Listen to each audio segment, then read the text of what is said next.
Halo teman-teman, sebelum lanjut nonton video ini, jangan lupa untuk klik tombol subscribe dan nyalakan notifikasinya.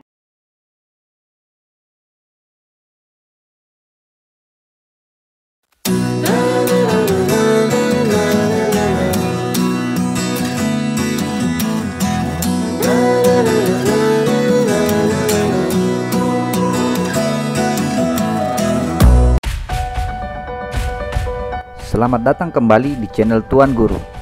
Kali ini kita akan membahas tentang Surat Edaran Menteri Pendidikan dan Kebudayaan Nomor 1 Tahun 2021 tentang peniadaan ujian nasional dan ujian kesetaraan serta pelaksanaan ujian sekolah dalam masa darurat penyebaran coronavirus atau COVID-19.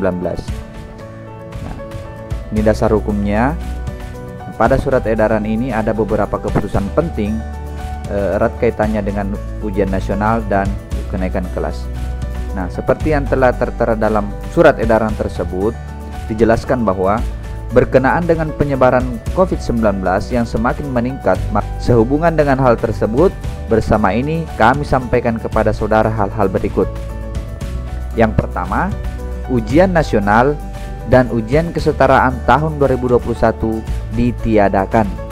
Kemudian poin kedua, dengan ditiadakannya ujian nasional dan ujian kesetaraan tahun 2021 sebagaimana dimaksud pada angka 1, maka ujian nasional dan ujian kesetaraan tidak menjadi syarat kelulusan atau seleksi masuk ke jenjang pendidikan yang lebih tinggi.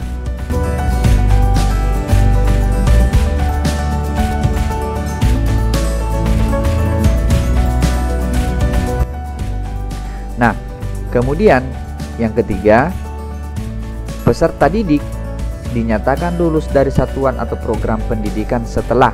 Nah, jadi syarat-syarat kenapa atau bagaimana peserta didik bisa dinyatakan lulus itu yang pertama, menyelesaikan program pembelajaran di masa pandemi COVID-19 yang dibuktikan dengan rapor tiap semester. Nah, jadi peserta didik bisa dinyatakan lulus ketika mengikuti seluruh tahapan selama proses masa pandemi ini. Yang kedua, memperoleh nilai sikap atau perilaku minimal baik. Yang ketiga, mengikuti ujian yang diselenggarakan oleh satuan pendidikan. Nah, jadi meskipun tidak ada ujian nasional pada surat edaran ini, dimungkinkan satuan pendidikan atau sekolah mengadakan ujian. Sebagaimana dijelaskan pada poin keempat ini, bahwa ujian yang diselenggarakan oleh satuan pendidikan sebagaimana yang dimaksud pada angka 3 huruf C dilaksanakan dalam bentuk, poin yang pertama, bentuk portofolio, yaitu berupa evaluasi atas nilai rapor, nilai sikap atau perilaku, dan prestasi yang diperoleh sebelumnya, baik itu penghargaan, hasil perlombaan, dan sebagainya. Jadi itu yang pertama. Yang kedua, penugasan. Kemudian yang ketiga, tes secara luring atau daring. Kemudian yang keempat, bentuk kegiatan penilaian lain yang ditetapkan oleh satuan pendidikan. Nah, itu 4 hal yang bisa dilaksanakan oleh satuan pendidikan.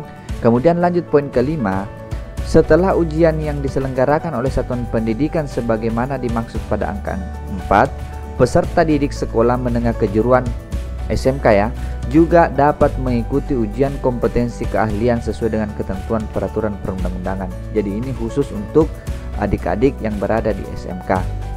Nah, yang tidak kalah pentingnya adalah pada poin B ini. Peserta ujian jadi yang berhak mengikuti ujian di satuan pendidikan yang diselenggarakan oleh sekolah ataupun ujian kesetaraan oleh SMK adalah peserta didik yang terdaftar di daftar nominasi peserta ujian pendidikan kesetaraan pada data pokok pendidikan atau Dapodik pendidikan anak usia dini, pendidikan dasar, dan pendidikan menengah. Nah, jadi peserta didik yang berhak dinyatakan lulus itu atau mengikuti ujian di satuan pendidikan diselenggarakan oleh sekolah itu adalah peserta didik atau anak-anak yang masih terdaftar di Dapodik atau data pokok data pokok pendidikan. Jadi itu syaratnya ya. Nah, itu berkaitan tentang ujian nasional. Jadi jelas pada surat edaran ini tidak akan ada lagi ujian nasional. Nah, bagaimana dengan kenaikan kelas? Nah, Di surat edaran ini juga dijelaskan pada poin ke-7, kenaikan kelas dilaksanakan dengan ketentuan sebagai berikut. Yang pertama, ujian akhir semester untuk kenaikan kelas dapat dilakukan dalam bentuk. Nah, jadi untuk semester genap ini nanti di akhir di ujian semester ada 4 hal yang bisa dilakukan. Yang pertama, portofolio berupa evaluasi atas nilai rapor, nilai sikap, dan prestasi yang diperoleh sebelumnya. Jadi sama tadi dengan penentuan nilai ijazah ya. Kemudian bisa juga dalam bentuk penugasan yang diselenggarakan oleh satuan pendidikan. Bisa juga tes daring ataupun luring yang diselenggarakan oleh satuan pendidikan. Kemudian bentuk kegiatan penilaian lain yang ditetapkan oleh satuan pendidikan. Jadi ada 4 poin ini yang bisa dilakukan. Kemudian yang kedua bagian B, ujian akhir semester untuk kenaikan kelas dirancang untuk mendorong aktivitas belajar yang bermakna dan tidak perlu mengukur ketuntasan capaian kurikulum secara menyeluruh. Nah, jadi ini sama seperti semester sebelumnya. Nah, itu poin pentingnya yang telah ditetapkan oleh Mendikbud Bapak Nadiem Anwar Makarim atau Mas Menteri, bahwa tidak ada lagi ujian nasional. Kemudian untuk kenaikan kelas tahun 2021 ini juga telah ditentukan poin-poin yang bisa dilakukan oleh sekolah.